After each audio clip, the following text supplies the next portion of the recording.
Ditutup, kita akan membahasnya bersama analis Kanakahita Solvera.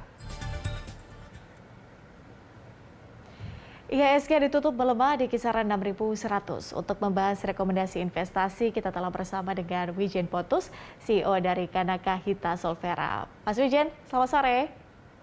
Halo, selamat sore Mbak Patricia. Oke, Mas Wijen, kita lihat di pergerakan indeks harga saham gabungan sayang sekali ya, hari ini harus ditutup di zona merah. Seperti apa kemudian analisis kinerja IHSG hari ini dari sisi teknikal dan juga fundamentalnya, Mas? Sebetulnya koreksi yang terjadi hari ini bukan sesuatu hal yang luar biasa menurut kita ya, karena memang actually IHSG sudah menguat cukup agresif begitu ya. Dari 6 ribuan sampai sekarang 600, tadi sempat 6145 begitu, dan sekarang mengalami koreksi. Ini koreksi yang wajar sebetulnya. Yang perlu disimak sebetulnya secara LFD posisi IHSG ini kan sudah berada di wave 3 begitu ya. Dan koreksi yang hari ini harusnya bagian dari wave 2 dari wave 3. Harusnya selama IHSG ini di akhir pekan ini mampu bertahan di atas 6.100 begitu. Ini harusnya akan membawa IHSG minggu depan itu akan mencoba break 6264. Jadi kalau secara kacamata eliptis sebetulnya secara singkatnya posisi koreksi hari ini koreksi yang sangat wajar. 6090 sampai 61 ini area support. Selama akhir pekan ini IHSG ditutup di bawah 61, saya rasa ini masih bagus sekali IHSG. Sehingga IHSG untuk September ini berpotensi di break 6264. Jadi 61 ini perlu diperhatikan levelnya, tetapi jika akhir pekan ini turun di bawah 6100, maka support berikutnya 6021. Jadi support yang paling penting yang perlu diperhatikan oleh investor sebetulnya di 611, yang kedua di 6021. Begitu IHSG break 6021 ke bawah 6021 ini menjadi presiden yang tidak baik untuk IHSG, karena IHSG ada potensi untuk melanjutkan koreksi ke bawah 5950 begitu. Oke, Mas Wijen, cadangan devisa Agustus kemudian cetak rekor. Ini bagaimana sebetulnya pengaruhnya bagi selera risiko pasar? Apakah ini juga mampu menjadi sentimen positif mendongkrak pergerakan indeks harga saham gabungan tadi menuju ke zona hijau besok paling tidak? Ya betul, jadi memang ini suatu hal yang sentimen positif ya, apalagi cadangan devisa kita di Agustus ini naik 7,5 miliar US dollar ya, sehingga mencapai 145 US dollar begitu. Nah, ini suatu hal yang positif karena harusnya dengan cadangan devisa ini surplus gitu ya, ini akan memicu terjadinya potensi surplus neraca pembayaran Indonesia ya. Dan tentunya kita perhatikan bahwa memang naiknya cadangan devisa ini memang salah satunya dipicu oleh kenaikan harga komoditas yang gila-gilaan, which is memang salah satu andalan ekspor kita itu adalah komoditas seperti CPO, batubara dan lain-lain. Tentu ini hal yang sentimen positif, dan ini saya lihat juga direspon secara positif juga, terutama kepada di kalangan investor asing ya. Kalau kita perhatikan hari ini IHSG net buy asing di market reguler itu sekitar 300 miliar, which is net buy itu banyak terjadi di saham-saham big bank ya, BCA, BRI, Mandiri begitu, dan blue-chip yang lain. Artinya ini ada inflow begitu ya dari asing ke market kita. Ini sesuatu hal yang saya rasa akibat respon positif daripada cadangan devisa kita yang mencetak rekor tinggi seperti itu. Tapi kalau arah investor asing sendiri hingga rapat The Fed September ini akan seperti apa polanya kira-kira?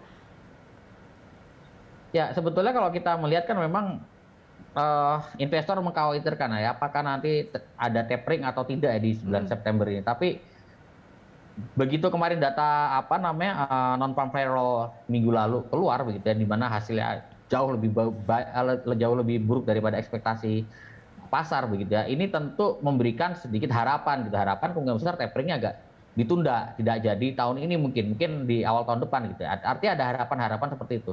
Meskipun demikian, sekalipun The Fed melakukan tapering, tapi saya rasa efeknya tidak seperti beberapa tahun silam ya. Kita tahu beberapa tahun silam The Fed juga melakukan tapering begitu.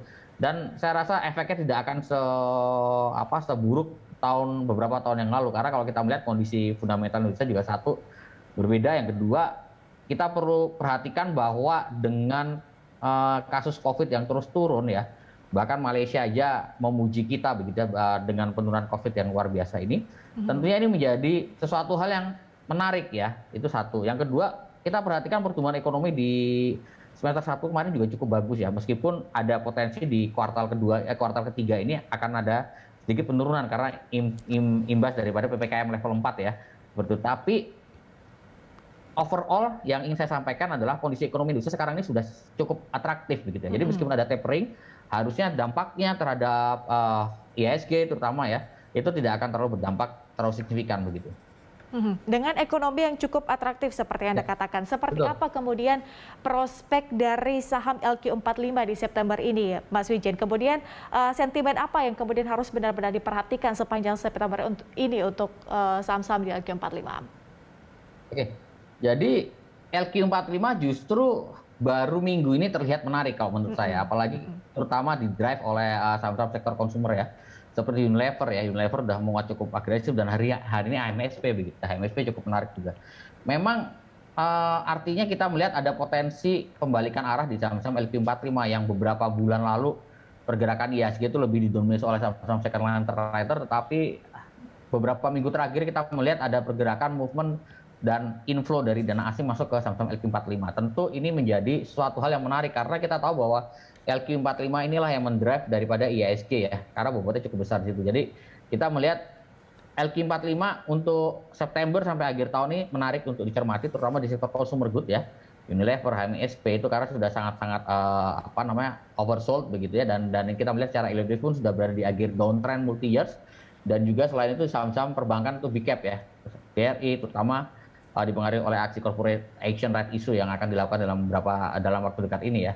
Lalu juga saham-saham banking lain, Mandiri terutama ya, lalu juga sektor infrastruktur seperti Pegas, lalu Telkom itu juga saham-saham LQ4 yang menarik. Yang jelas adalah saya melihat akan ke depan akan banyak sentimen positif yang cukup banyak begitu. Salah satunya adalah terkait progres pembangunan ibu kota yang kemarin sudah di launching sudah disampaikan oleh pemerintah bahwa pembangunan ibu kota tetap akan berjalan dan itu akan berimbas bagus untuk saham-saham di sektor konstruksi. Itu adalah alasan kenapa kita perhatikan selama beberapa hari terakhir saham-saham konstruksi ini naik cukup agresif, bahkan per hari ini juga masih naik begitu ya.